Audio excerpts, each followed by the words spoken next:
Yeah, now, No? now it's not muted. Okay, that's it. Thank you. So if I need help, I'll just knock to your door. Yep. Well, many thanks to those who decided to attend in person, and hello to those who are attending remotely. Oh! I hope there are some. What's the name? Kevin, Anas, and Mead told that they will be online, and I anticipate that. Who else? Queenie. Queenie maybe will be also through online connection. Hello, can you guys hear me? Yes, we can. We don't see All right, you. thanks.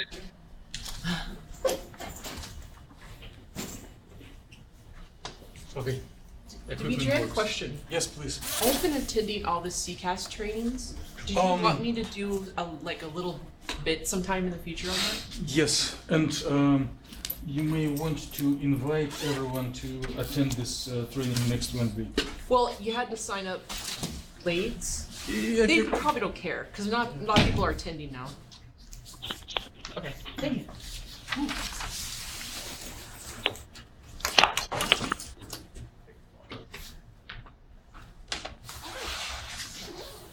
Oh, you're talking about the group meeting. Yeah, that's next week. That's next week. Okay, yep.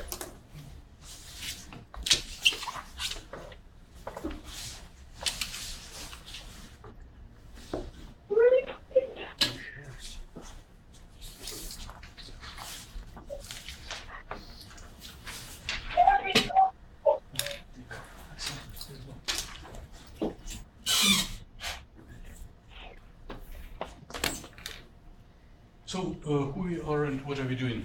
So today's rather complicated meeting with a lot of information. So you've seen that total number of slides for today is like 100. Oh my.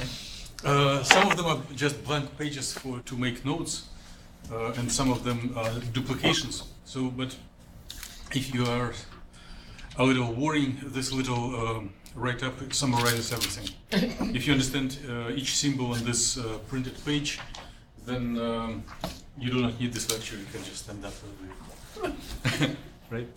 So it will be mostly to illustrate what is there. So who we are and what? Before this strange question, thank you for making definite votes last time. And deciding for Tuesday. I wasn't brave enough to announce it myself, but since you guys voted, it will be, you will have more time and probably it will be high quality presentations, right?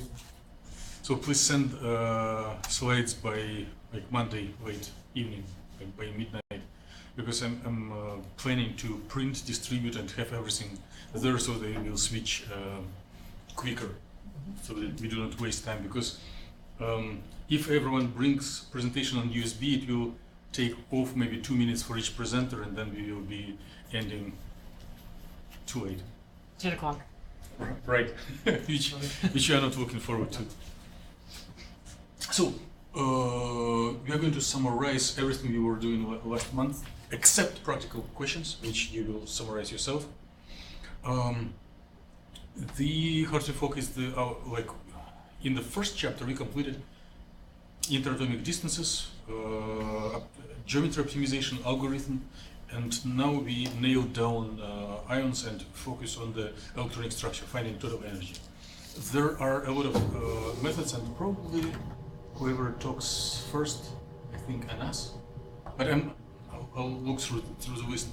We'll overview the list of available methods in Gaussian Gauss view, but right now we are focusing on the methodologically the I wouldn't say it is the simplest, I wouldn't say it is most important for practical calculations, but it is academically the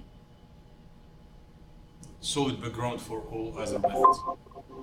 So-called Hartree-Fock method. And the goal as an input, we throw in positions of ions in our molecular models, number of electrons, which can differ from feedback. Please switch off the microphone. So we need total energy as an output, and you already know through practical calculations that there is a molecular orbitals, which are kind of auxiliary things, but they are really helpful in analyzing systems. So we covered several concepts, but we didn't merge them together. So today is a time to pretend. We will not pretend that we are little computers and repeat things as at the end of previous chapter, but we will pretend that we are software engineers, and we will discuss the flow chart. I'm not in the camera. I'm so humble and not anymore. Where's the camera? Good. We will discuss this. Probably it's not seen anyway. Flow chart. Thank you. As if you would be software engineer to rewrite code of, I wouldn't say so ambitious as Gaussian, but minimalistic code for running Hartree-Fock calculations and finding total energy out of positions of ions, oxidation state, like spin multiplicity, which protocol will give us total energy. And as by products, molecular orbitals, affinity, ionization energy, right? Energy of orbitals.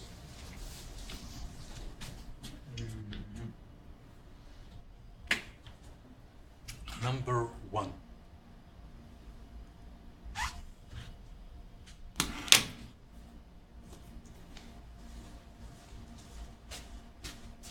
It's just welcome sign. Do we go forward? No? Okay, we do.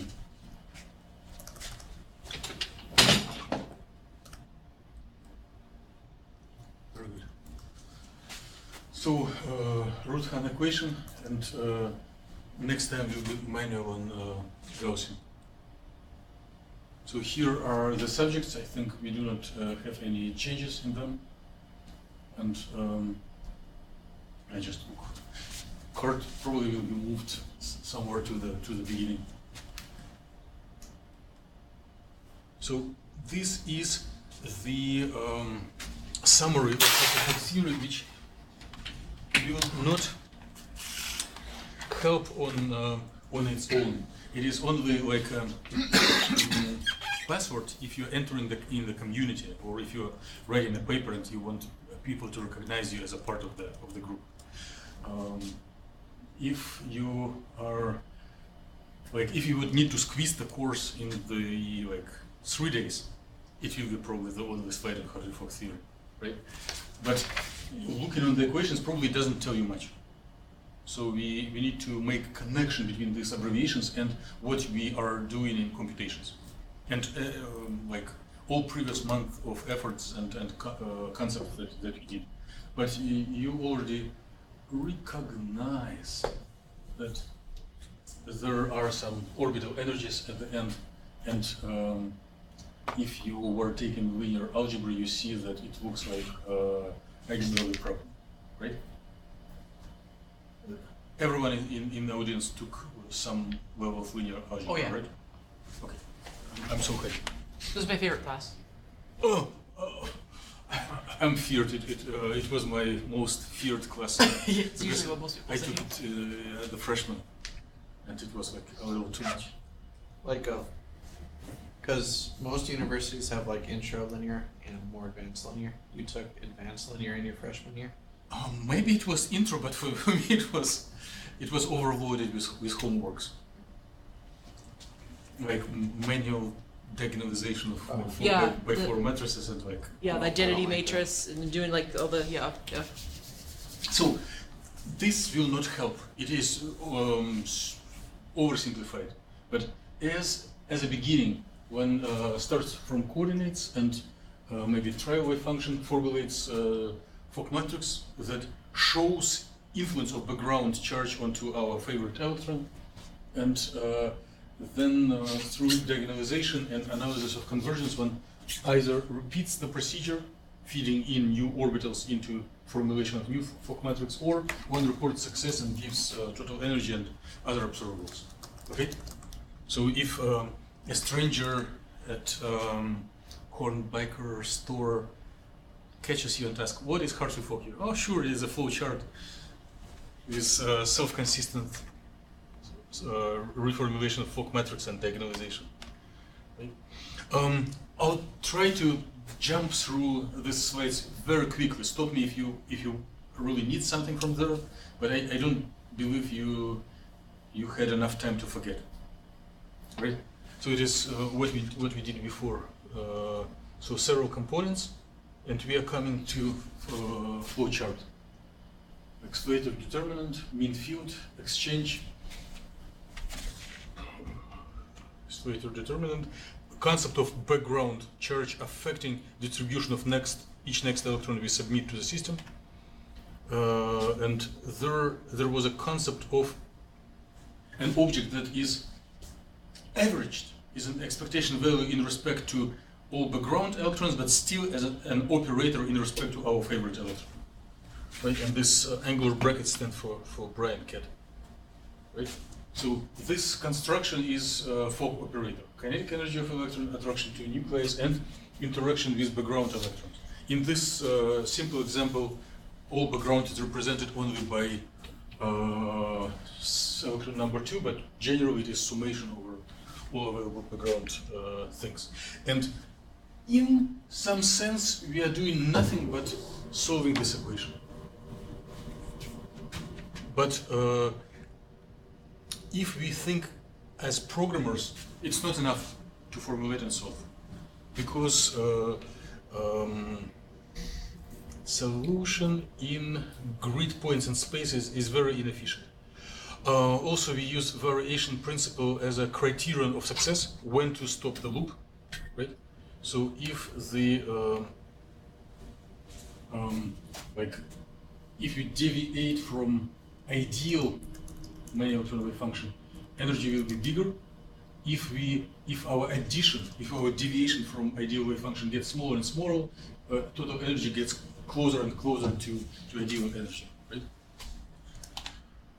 Also, what we are going to do today rests on the concept of basis functions, and next week Ben will enlighten us with deeper understanding of what they are.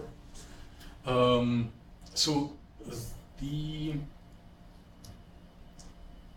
one electronic wave functions that are fed into Slater determinants are molecular orbitals, and they are superpositions of atomic orbitals, right? Which are hydrogen-like orbitals or something simpler. And there are two things. First, that as any hydrogen-like orbitals, they have many quantum numbers as indices, and second, that there are several hydrogenic orbitals on each ion. So there is an additional index telling that they are centered not in zero, not in origin, but each set of orbitals is placed at different ions. And this will give additional term into the equations that we will derive by the end of the meeting. If you do have this print out, you see there is a capital S matrix, and it originates. It's overlap matrix. I'll cover it, and it originates from the fact that atoms in a molecule, there is more than one ion in the molecule, and they are situated at different positions. Okay, in the stream of data from input coordinates to total energy, there is only one thing that we can change, is expansion coefficients in front of atomic orbitals that give molecular orbitals, right? Because the rest is like nailed down. We do not have freedom to change it. So in some sense, we are looking for equations for C coefficients. And if you look on this printout, you see this eigenvalue equation for C vector. C vector is composed of these expansion coefficients. Make sense? Right?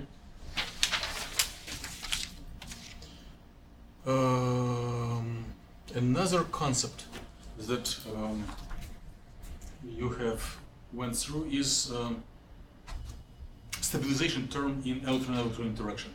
Due to antisymmetry principle and many electron function form a Slater determinant, that upon opening this Bryan-Katz-Slater determinant for Coulombic operator, there will be two types of terms: positive electron-electron repulsion and negative exchange stabilization, right? So those of you who went to PhD defense in physics yesterday saw how true theorists write like hundreds of such diagrams.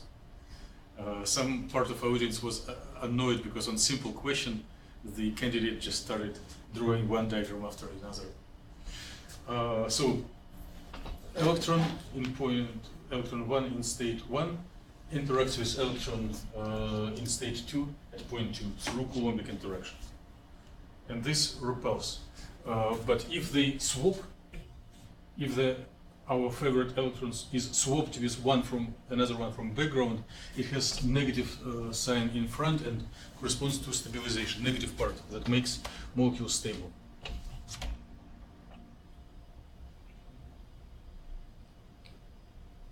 Yes. And if we take these terms, if you take this operator and perform the partial expectation value, partial average, so we average over background electrons and keep this interaction energy as an operator in respect to our like electron number 1, the diagram will look like scattering from the wall, bouncing back, right? And the equation will include the density of background electrons divided by this delta change in distances integrated over position of the background electrons. And it will be operator in respect to first electron. The same thing for exchange is also possible, right? And it is done, I'm done with recall, repetition, recital, remembrance, memory about previous lectures, review. I remember this was letter R. Okay. So, first credit is to Douglas. I never knew he's Douglas Hartwig, who is, in addition to computational material science, he was involved in building of first computers, which were made of vacuum tubes. Yeah. Right? And took much more energy than today's cell phones. And another one, the Harty didn't use antisymmetry, he used just product. And Vladimir Fock suggested to introduce Slater determinant. How do you say his middle name? Alexandrovich. Alexandrovich. Okay. Like Alexandrovich. Oh, okay. Yeah. I was taken in the graduate class from one of his graduate students. But I do not think that I inherited much of wisdom, just some connections. Wow. So, What's your claim to fame right there? Huh? It's your claim to fame right there. What class? Covariant and contravariant tensors. Oh, fun. He was just gentle and gave grades much higher than anyone deserves. Otherwise, everyone will be killed. So, you already know this concept. So, all but one electrons create background charge, and there is a potential. So, we can tell that Hartree-Fock theory is a mean field theory. So if educated person who is not involved in computation asks you what Hartree-Fock theory is, a stranger, you can tell it is one of the mean field theories. And for many people it will be sufficient answer just to understand what you are doing. like if it is like hydrodynamic expert, who is not quantum but mathematically advanced, it is the right answer. So the influence of background electrons creates an average mean field of electron-electron interaction that is taken into account to find quantum state of last electron. But a logical connection is that we do not discriminate which electron is first and last. So we find a set of orbitals, and then we populate all electrons into this set of orbitals, and then reformulate background field, and then again solve one electron problem.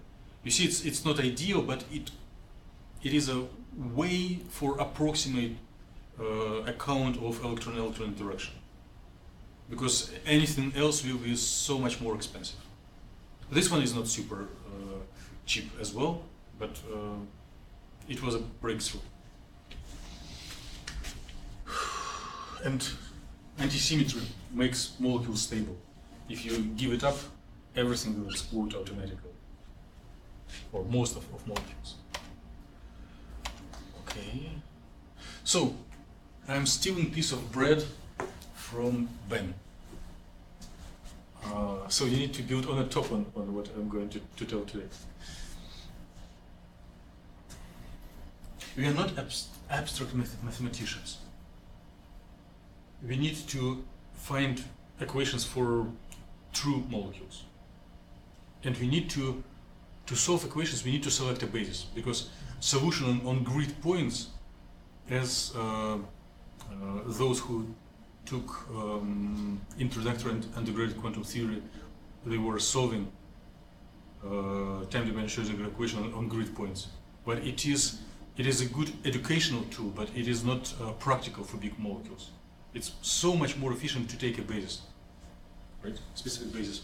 And there are two types of bases. So atomic, that like first S function is just decaying exponential near the center of atom, right? And if it is a p orbital, it is multiplied by offset from the center, right? We already covered atomic orbitals, and here is oversimplified representation of them. And there is a plane wave basis that we didn't touch at all, but in the next chapter we will talk about it more and more, because it makes wonders for solid state, for semiconductors. It is not centered on anything. It is just plane waves going across the universe. Isn't it ideal for like bigger material then, or kind of, okay. Periodic material. Okay, repeat, yeah. And there is another thing that the atomic functions do have cusps. They have discontinuity at zero, which mathematicians hate, and regular people hate as well. So there is a trick of replacing absolute value to absolute value square, which looks a little crazy, right? But it gives wonderful results. It's a very big approximation, and hopefully I count on Ben on enlightening us more on Tuesday. But this is a main idea why the Gaussian software is called Gaussian, right? So exponential of absolute value square is Gaussian function. So it's Gaussian because of approximation to atomic functions. And in previous years, I scratched a couple of images. I don't know. Well, there's the curve. Huh? No, there's the curve that you're showing there. Yeah. So cusp, and the plane wave, it just oscillates. But you know, Fourier transform enables to represent any function as a superposition of oscillations. And if like S orbital in point R1, S orbital in point R2, it's one-dimensional projection, right? And P orbital in point R2. So the quick decrease of the function as we depart from the center of atom is the same for these two functions. Of course, we need to put right coefficients in front. And of course, it will diverge in the central area. So this Gaussian function will not reproduce the cusp. And it will diverge in the infinity area. But in the range where chemical bonding occurs, one can, with using right coefficients, one can approximately represent atomic functions with Gaussian functions. And then several mathematical operations, both analytically, if you would live like 70 years ago, or computational, get much, much quicker.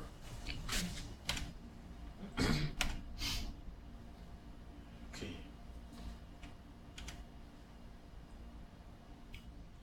So there is a lot of redundant information. So you will not see anything new on this slide. So we are trying to put back the concept mean field background charge, antisymmetry. We are going to replace Hamiltonian with Fock operator. That is, in format, it's like one electron operator, but in essence, it includes traces of multi-electron interaction. There will be also reflection of the fact that there is independent sets of basis functions placed at different atoms, and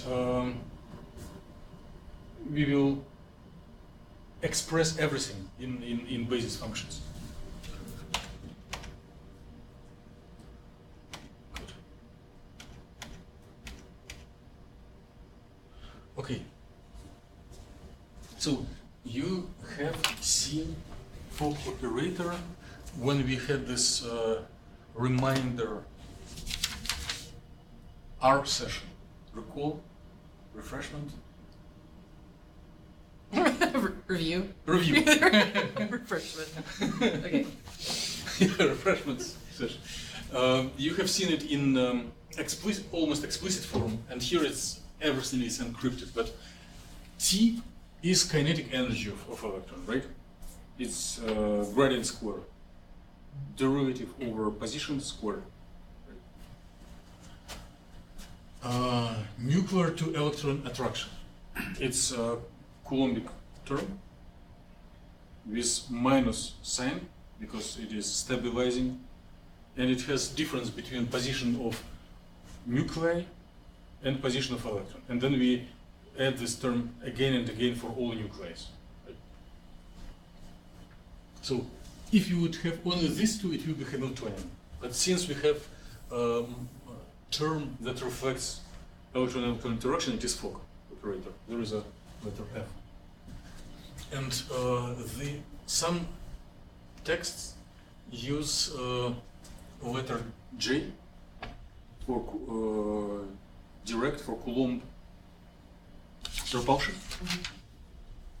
And we make summation of repulsion of our electron 1 from all other electrons. You make summation to the number of electrons.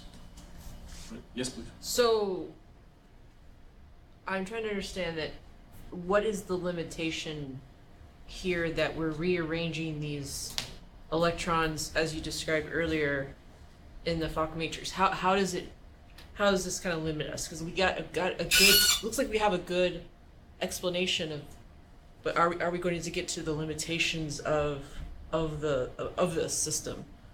Of these equations, we should. Okay. But it's not exact. It is an approximation. Right. And it right. will, if you find either solution of multi-electron function by superior methods, or you make measurements, Hartree-Fock results will always deviate. Right, but I want to understand like what you said earlier about rearranging it according to the slide. This slide. Right, so right. this capital F is the same capital F. Right. The only difference here it is in general form of operator, and here it will be in matrix form. Okay? Right. So I'm only covering which terms are included there, and introducing notations that you may see in texts if you will be curious and you will open books. Okay. Okay. So this is positive Coulomb repulsion from all but one electrons, and this is exchange of our first electron with all but one electrons. Right. This is stabilizing. And you were saying there wasn't a distinction between the last electron and the first electron, so that's why you're able to rearrange, like you have to reconstruct it. And I was trying to understand what you were saying by that. Like, that's just how this is defined, correct? Just how this I'm just trying to understand because I got. I'm also trying to understand. So, how I make myself in peace with all this stuff. Okay. I imagine that we do have a skeleton of molecule, and we ionize it completely, n times, where n is number of electrons. Okay. Right? Right. And then we start throwing all electrons back, hoping that they are taking right orbitals and they taking right shapes. Okay. Okay. And then this operator here is one electron operator. It already includes integration over positions of all except one electrons. Okay. Should I jump back to the slide where it is shown? Sure. Or I think it's yeah. I think it makes it sense. is clear? Yeah. Okay. So it is operator in respect only to one electron, but Right. it includes summation. You remember this Brian cat expectation values Right. in respect to all electrons except the last one or Okay. the first one. It doesn't matter Okay. how we count them. Okay. Are you coming in peace? Yes. So it's basically you're describing it. You ionized it, then you added everything back in, and then you can describe all your How those electrons that I already returned right. screen the last electron, because like if I ionize everything and I just put one electron, it will be so heavily attracted, it will be just rushing to ions. Right. But if we fill molecule with more and more electrons, they will make like a shell, So resettle themselves, kind of. resettle, and they will protect, like cover. They will cover So- ions from the last electron, and the last electron will not feel ions so heavy. So it'll shield them. It'll Shield, okay. yes. Okay. Okay? Perfect. All right. So this one is shielding against attraction to nucleus. Okay.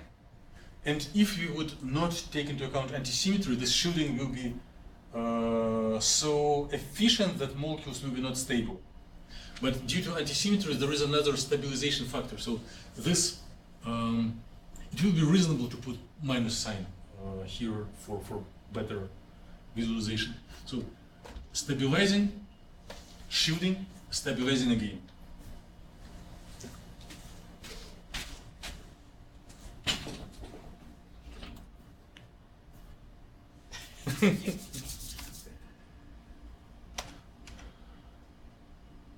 And then this letter F, this operator, which acts only on electron R sub 1, acts on the unknown wave function. And if wave function is good, if it is eigenfunction of this operator, then we are happy. The solution, so there is eigenvalue problem. So the functions and energy, I did something wrong with indices. It should be I positive in both sides.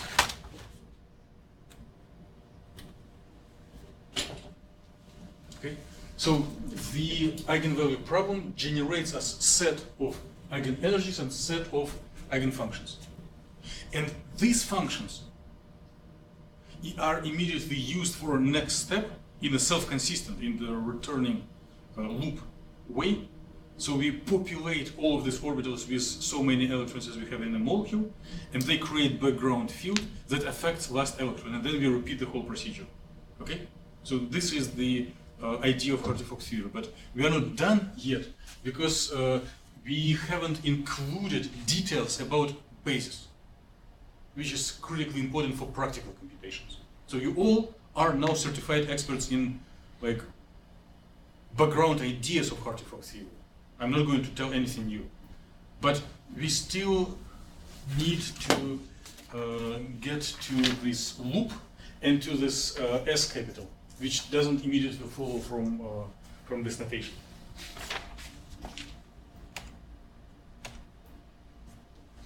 So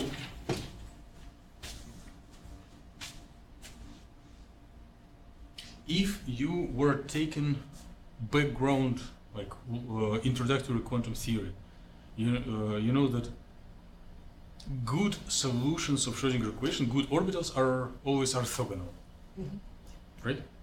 Like multiplying by each other, integrating, it will give either 1 or 0, right? And it holds, it is correct, if your two orbitals that you inspect belong to the set of hydrogen atom solutions, like S and P orbitals on the same atom. There are theorems that they are orthogonal, but there are no theorems about orthogonality of atoms that belong to two different atoms, right?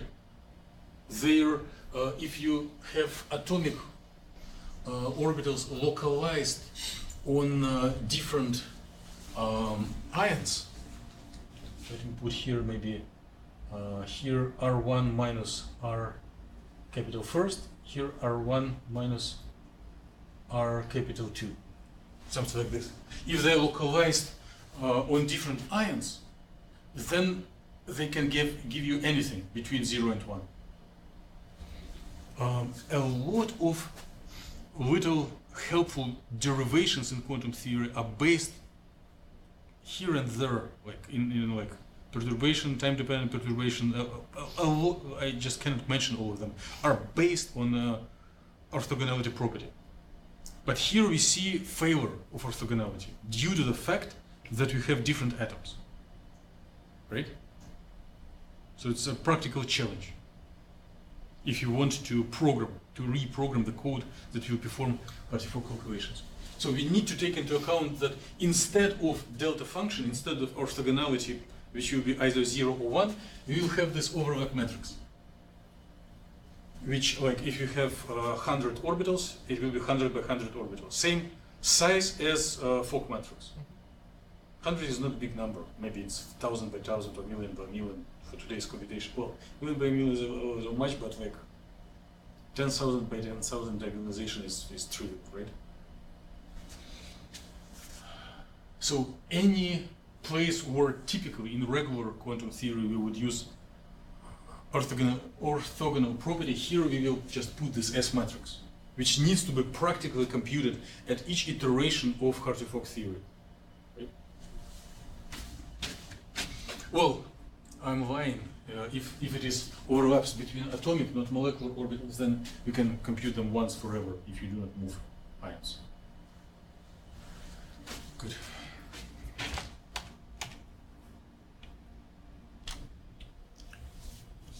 And we can compute this two electron integrals with 4 indices and also use them over again. Since electrons can be, these atomic wave functions can be localized on different ions, it will be also like, it's not a matrix, it's a tensor with 4 indices. And if we are meticulous and systematic people who want to plan Hartree-Fock code for the first time, probably before we start actual calculation, we need to form this tensor of Coulombic interaction for any combination of all atomic bases on each atom. What is a tensor? Huh? What is a tensor? What is a matrix? Well, I know what Tell me what is a matrix. How do you define it?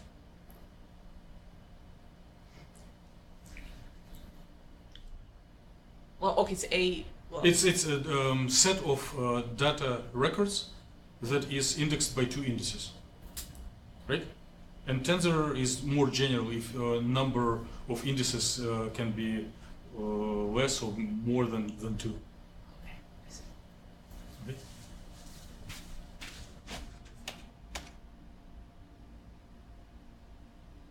Okay, so nothing new for you here, right? And we are going to include the replacement of orthogonality principle into this equation.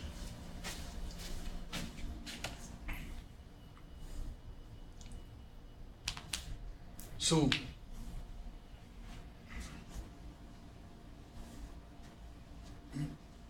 right now, this is in some sense abstract orbital, or orbital defined in the grid space as function of position. So it is differential orbital, right? And there is a statement. It's not like a theorem. It's just practical convenience statement.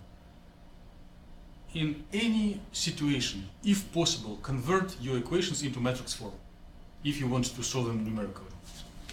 So how to convert this eigenstate problem into matrix form? What does it mean?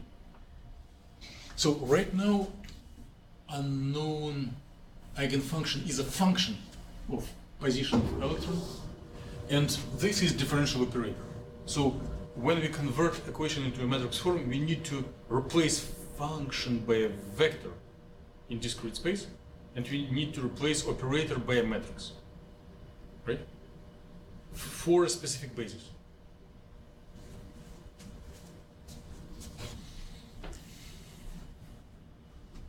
Good? No one objects about this idea.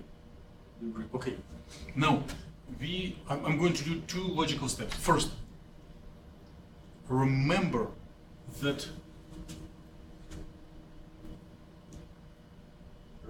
review that it is a molecular orbital composed as a superposition of atomic orbitals. And second, I'm going to multiply left and right part from the left by bra vector of arbitrary atomic orbital. Everyone is happy with this? Give me a little sign if you want me to speak it up in more details. Okay. So if we multiply operator by two functions from left and right and integrate, it will convert into a matrix. So in order to make it matrix, we need to multiply it by another function. Okay? And to keep the identity, we will multiply both left and right part by atomic function, and then practice orthogonality or whatever serves instead. A couple of years ago, I believe that it is main step. Maybe I'm not agreeing with it now, but at least it attracts your attention. So each of these functions is already a superposition of atomic functions. And here, I'm not writing it explicitly, but this notation assumes that it is different set of hydrogenic orbitals localized on different atoms, right? So it's all basis functions on all atoms. And here are the expansion coefficients where this nu is a cumulative index that includes everything about atomic, and I is the number of our molecular orbital. So we can replace this phi sub I by this expansion. Atomic basis functions will be not changed, so we will need to come into equation for these expansion coefficients. But by plugging in this molecular orbital expansion, we are yet in the form of continuous equation for continuous function.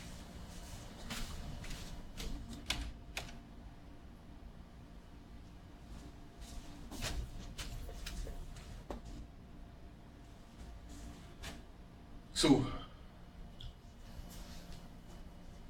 applying this procedure,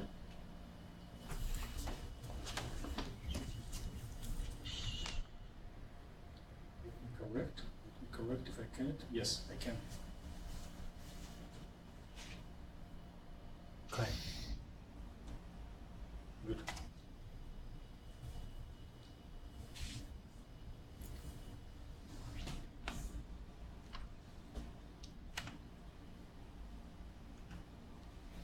So we do have this F, we do have summation over cumulative index C nu comma I chi nu of R equals eigenenergy summation nu C nu comma I chi nu. Right? And now we are going to multiply by chi mu with star of R and integrate over dr. And here, to have the equivalent equation, I'm doing it on the right side as well. Chi mu star of R. So what is important that indices mu and mu, indices by atomic functions, are different. And what I just corrected from previous year, we multiply by atomic function, not molecular. Okay? So if it would be like Hartree-Fock theory for only one atom, then it would be a little easier, because wave functions will be orthogonal. We would not have this S matrix, overlap matrix. And here will be additional term. So we are going to integrate. Here, the integration.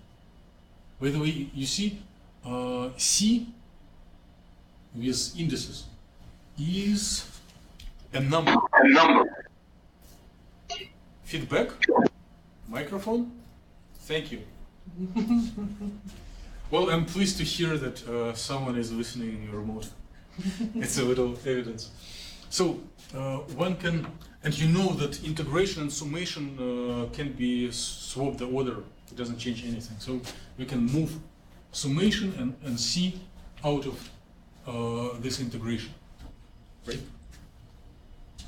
And here you can also put summation out of integration.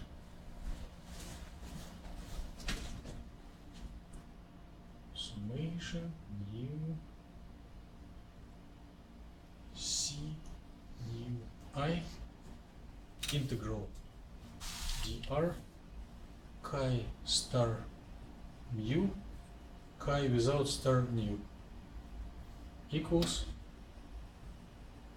summation nu C nu I integral dr chi star mu F chi without star nu. Okay?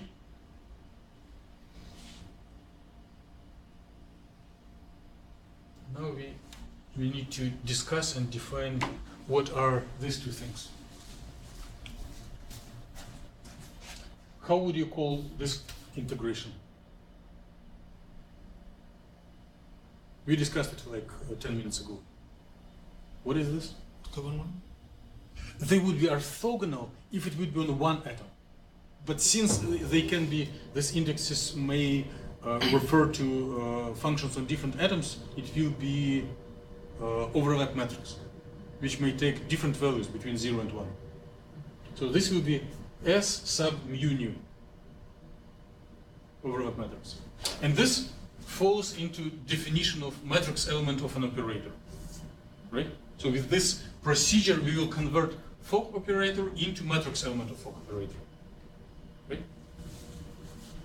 So here it will be S sub mu nu, and here will be F sub mu, right? Now let's jump forward.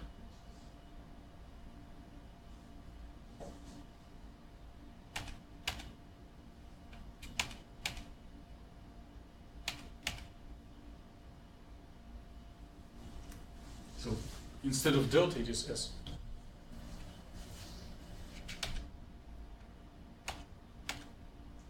We did it so much quicker, so some slides were redundant. Right? Okay, we are about here.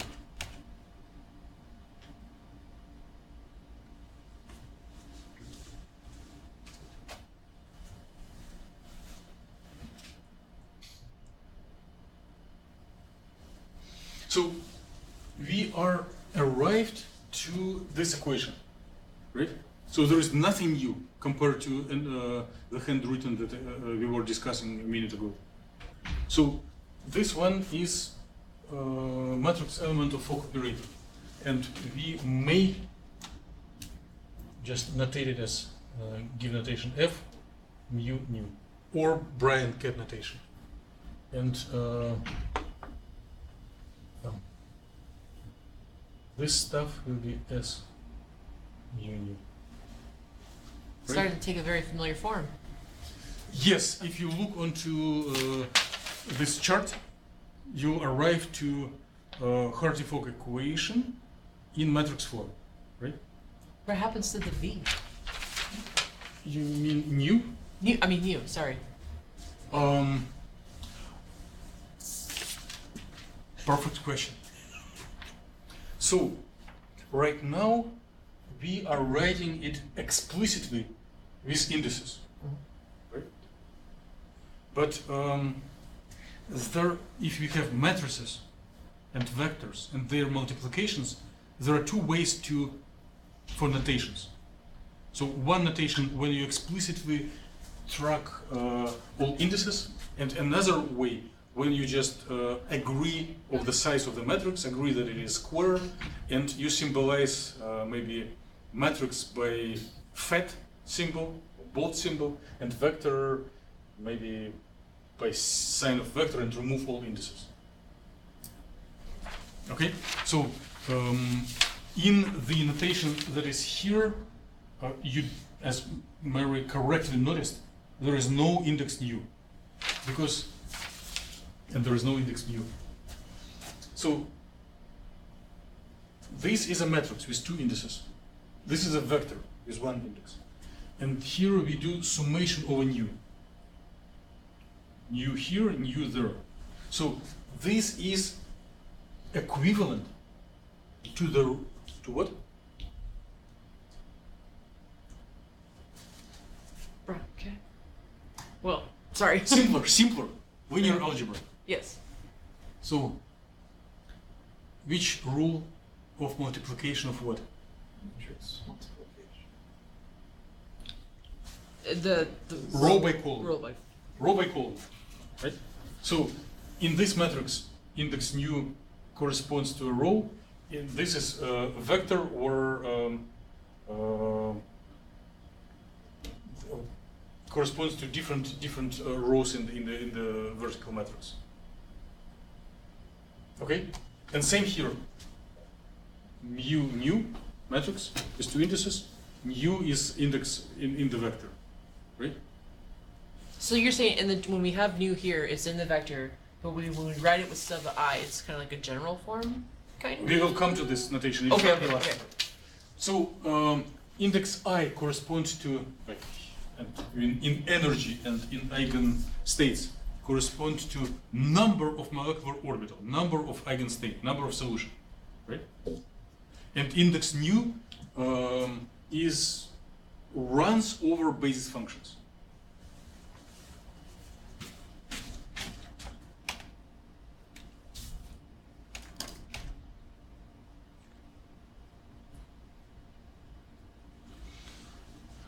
Nothing new, just repeating, refreshing, reviewing. All three. If we do have Fock and overlap matrix operators in matrix form, there is no dependence on position of electrons. And even if we would work in a very rough grid space, typically the number of indices, as we go from grid space continuous distribution to basis functions, it is, in most cases, it is very strong speed up. Because you deal with analytical functions, and going to specific basis always give much, if it is possible, when needs to use specific basis. And we already agreed, it's row by column, right? When you count indices in this form. So summation the mute index that disappears, and then we just need to write down this f, s, and c as vectors. So Harty, Fogg, and there is one person more. So Harty and Fogg are not with us anymore, but Clemens Roothaan is still with us. He is 100 years old. Yeah, I was looking at that date. I was like, Yes, yes. And he was arguing with his advisor, revolted against old theories. And he threw what through a window? He threw his thesis. and he got insight about the equations that we are going to cover while sitting in the Chicago Opera. So, if you want to go along his path, you probably should go to Chicago Opera as a part of the I don't know class. about throwing stuff out the window, but So, slowly but surely going to notation without new. So, for eigenvector number 1, I equals 1. There will be I equals 1, and then expansion over basis function first, second, third, like SPD on the first atom, SPD on the second atom, long vector. And we can call it like C with vector, without any indices. Same for operators. So matrix element 1, 1, 1, 2, it's matrix element of contraction continuous operator between atomic orbital 1 and atomic orbital 1. Atomic orbital 1 and atomic orbital 2. And then forming a matrix, right? And then we can just use bold font F and understand that it is a square matrix of the same dimension as matching the vector. And same for the overlaps. Like if it would be single atom, it will be ones on the main diagonal and zeros outside. But since there are more than one atoms, there will be some non-zero of diagonal elements. So now we reformulate this Hartree-Fock Roothaan equation in the matrix form. From Fock to Roothaan. So Fock matrix, unknown vector of expansion coefficients, unknown eigenvalue, the known matrix of overlaps, and then again this unknown vectors.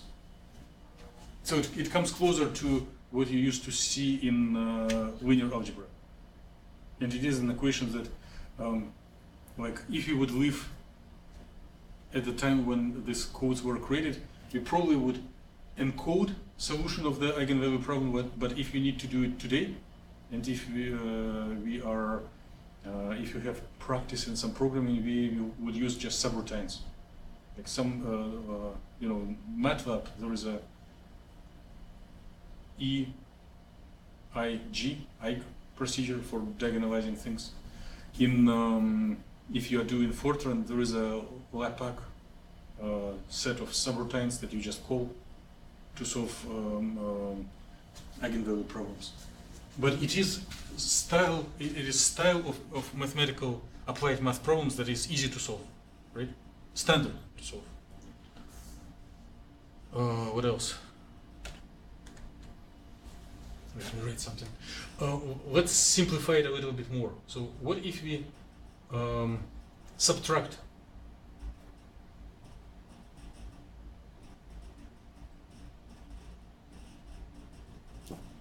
left from right? F11 minus E S11. F12 minus E S12, and so forth.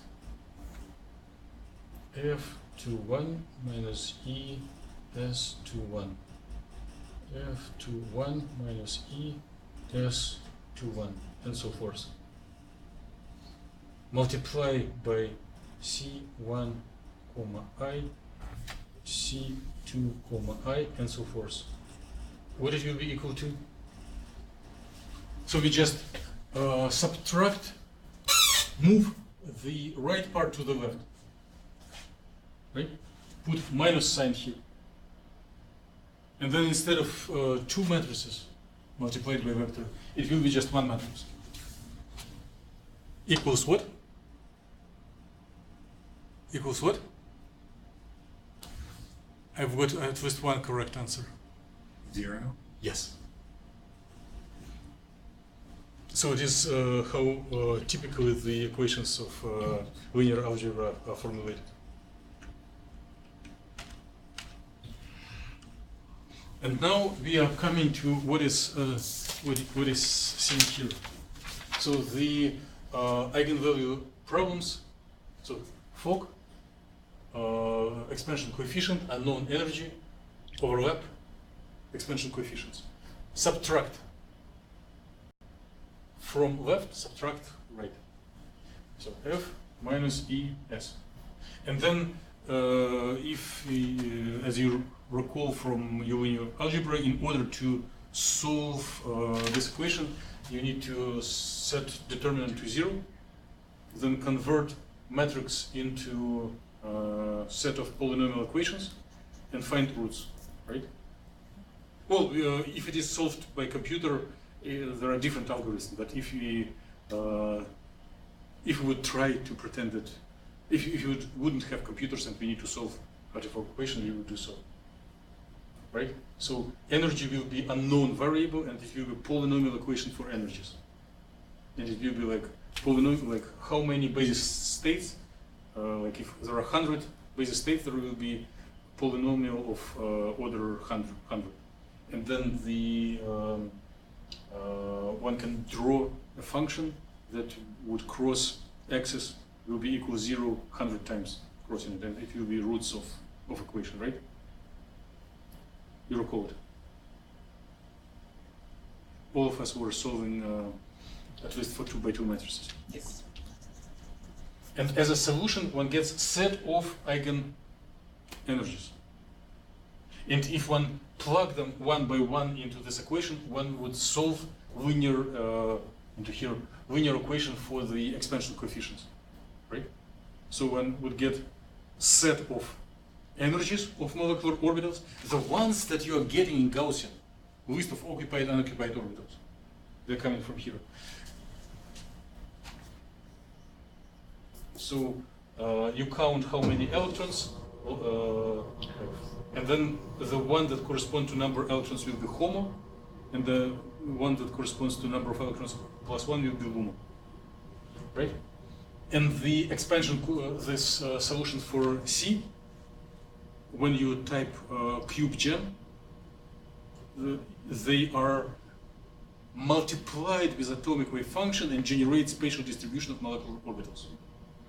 So these C coefficients are giving us molecular orbitals, and energies give us HOMOs, LUMOs, and all energies of orbitals, right?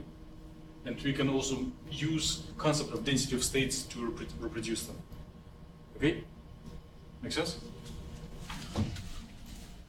So, but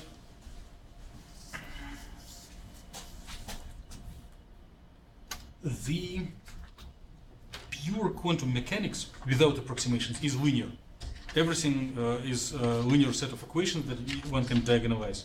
But here is a substantially non-linear problem. If one would try to solve it analytical, then you see the background potential that acts on last electron depends on the state that this electron is taken. So they are not independent. And if one would try to solve it by pen and paper, which is a pain, and typically no one does it, it will roll into like set of equations with different order of corrections. Instead, one can just practice a procedure that if the background field that determines interaction with electrons agrees with shape of orbitals, then going through the cycle, reformulating Fock matrix, diagonalizing, finding total energy, will give you the same orbitals, the same energies, the same total energy, again and again. And if we are starting far from solution, this procedure is expected to bring us closer and closer to solution due to variational principle, right? So it is a magnificent that we just repeat it, and at each step we will approach closer and closer to solution. But again, it is a applied math way to solve nonlinear problem. And of course, it will never be absolutely correct. It's just art of what is possible rather than science of what is needed, in some sense. So, if there is you already know through Slater determinant, matrix elements, how to find total energy. So if you have molecular orbitals, one can form Slater determinant and find total energies, including all electron-electron interactions. And then one is getting total energy at each step. If it saturates and comes to asymptotically approaches some specific value, then one stops the cycle and gives normal termination of Gaussian. If they are diverging, one is using orbitals computed at the step, reformulate Fock matrix, which includes background field acting on the favorite electron, and solves Fock matrix once again.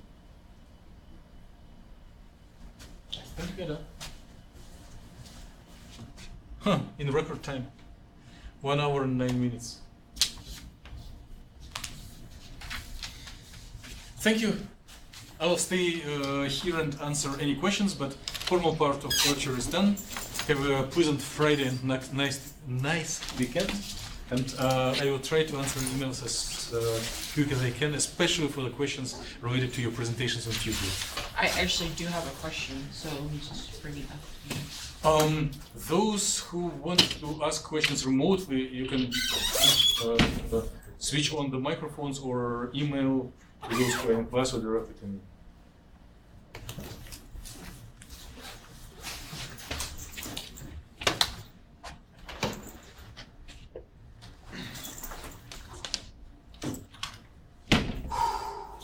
Okay, I had a question on my structure. Okay, I'll probably put us off record. Okay.